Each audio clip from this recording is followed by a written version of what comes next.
নমস্কার আমার প্রিয় ছাত্রছাত্রী, আজকে আমি তোমাদের সামনে আলোচনা করব প্রথম টেস্টে কিভাবে নবম ও দশম শ্রেণীর 40-এ 40 তোলা যায় বা কি কি সিলেবাস আছে সেগুলো সম্পর্কে আলোচনা করব। ঠিক আছে, তোমরা দেখতে থাকো। দেখো, আমি এখানে নবম শ্রেণী লিখেছি। নবম শ্রেণীর যে 8টি অধ্যায় পরীক্ষায় থাকে সেগুলো সম্পর্কে আলোচনা করব এবং তার সঙ্গে দশম শ্রেণীর যে 10টি অধ্যায় থাকবে সেগুলো সম্পর্কে আলোচনা করব। কিভাবে আমরা কম পরিশ্রমে আমরা 40-এ 40 পাই সে টেকনিক আজকে হবে। ঠিক আছে, চলো দেখতে থাকি। প্রথমে নবম শ্রেণীর যে প্রথম অধ্যায় আছে বাস্তব সংখ্যা। ঠিক আছে, এই বাস্তব সংখ্যা থেকে আমাদের কোন জায়গাগুলো ভালো করে পড়তে হবে। 1 নম্বর হচ্ছে মূলদ সংখ্যা বের করা, অমূলদ সংখ্যা বের করা এবং √5 এর সংখ্যা রেখা স্থাপন, এই অঙ্কগুলো।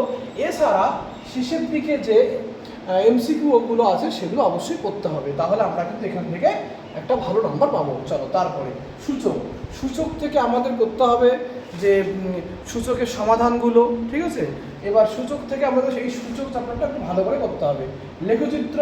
লেখচিত্র আমাদের করতে হবে।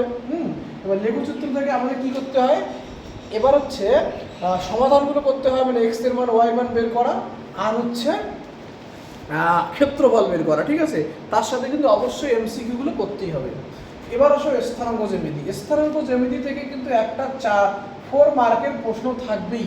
কোনগুলো? দূরত্ব বের করা, বিশেষ করে 11, 12, 13 যে অঙ্কগুলো আছে, আয়তক্ষেত্রে 4টি শীর্ষবিন্দু, এই অঙ্কগুলো কিন্তু একটা থাকে। ঠিক আছে, রৈখিক সহ সমীকরণ, এখান থেকে বলবো অবশ্যই অপনয়নটা ভালো করে করবে। হ্যাঁ, আর তার সাথে যে অঙ্কগুলো আছে, যে পড়ার অঙ্কগুলো আছে 5.7-এ, ওখান থেকে করতে হবে। তার সাথে এখান থেকে করতে হবে যে টি এর কোন মানের জন্য কোনো সমাধান থাকবে না, একটি মাত্র সমাধান থাকবে, এই অঙ্কগুলো। ঠিক আছে, চলো তারপরে আসি সামুদ্রিকের ধর্ম।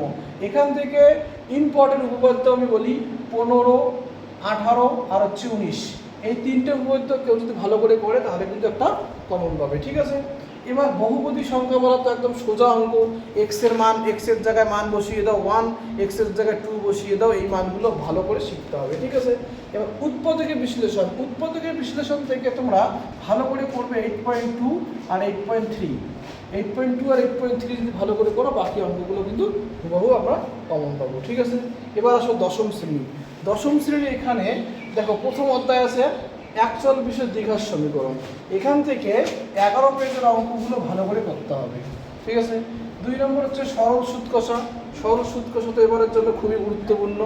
এরপরে আসো বৃত্ত সম্পূর্ণ উপপাদ্য। এখানে উপপাদ্য 32 এবং 33 প্রথম টেস্টে আসার জন্য খুবই গুরুত্বপূর্ণ। আয়তঘন থেকে অঙ্কগুলো করতে হবে। তারপর অনুপাত সমানুপাত, চক্রবৃদ্ধি 6.1 আর 6.2 যেটা আছে, 6.2টা আমাদের বেশি করে করতে হবে। এরপর আসে বৃত্ত সম্পর্কিত উপপাদ্য। এখান থেকে করতে হবে হচ্ছে একটি, এখানে আছে 35, 36 আর 37, 38। 36টা লাগে না, তাহলে আমাদের 35, 37, 38 এই 3টে উপপাদ্য করতে হবে। চোঙের অঙ্ক করতে হবে, আর হচ্ছে করণী এবং বৃত্তস্থ সংক্রান্ত, চতুর্ভুজ সংক্রান্ত উপপাদ্য, মানে আমাদের এখান থেকে একটা উপপাদ্য আছে, সেটা আমাদের ভালো করে করতে হবে। ঠিক আছে, ধন্যবাদ।